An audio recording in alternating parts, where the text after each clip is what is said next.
I'm a student of history. I'm a student of the Bible. I'm not a prophet. Don't pretend to be. Never could be. But I think you have a chance to be one of Israel's great leaders, greatest leaders. And Michelle Bachman was with me. She said, Louie, he is one of Israel's great leaders. I said, no. I'm talking all-time greats. Going back to David, Solomon, Josiah, Hezekiah for most of his time, but on up through Ben-Gurion. But all of them had one thing in common besides being Jewish. They all called upon the nation of Israel to honor the God of Abraham, Isaac, and Jacob, and that has not happened in a very, very long time. And he said, last time I brought it up, he said, well, you may not be aware, but I've started a Bible study in my house since you last. I said, I was aware. I was thrilled. He said, okay, here's something you could not know.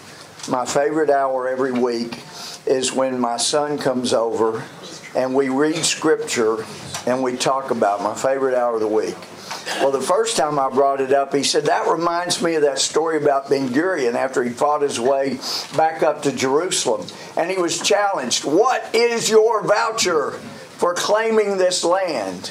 And Netanyahu used the word Bible. I'm sure it's Tanakh or Torah. He says, he held up a Bible and said, this is my voucher. Well, it's quite a deed, I think. So we need to be the best friend Israel can have. I don't think we have been as good a friend as we should have been. I think betraying trust of Israel is not a good way to be a friend. But we need to work together.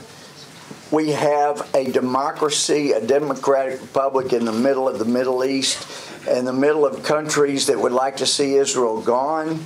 And AIPAC got mad at me the time I voted against $3 billion for Israel. It was not because of that. I would have voted for 4, 5, 6. But we were giving Israel's enemies an equal amount, and I think that's outrageous. You're not making any progress when you're giving Israel one amount and their enemies the same amount. That's a mistake. I also would tell people here, and do tell people here, if there were no Israel, we could never set up the kind of defense we need in that part of the world to protect us here for the kind of money we're giving to Israel. And of course, you know, most of it comes back to us for defense material. But anyway, I'm looking forward to the next 3.5 years and hopefully far beyond that. I think Israel is going to be blessed, and I think the best way for the United States to be blessed is not to be cursing Israel, but to be a blessing to Israel, and that's what I intend to be. Thank you very much.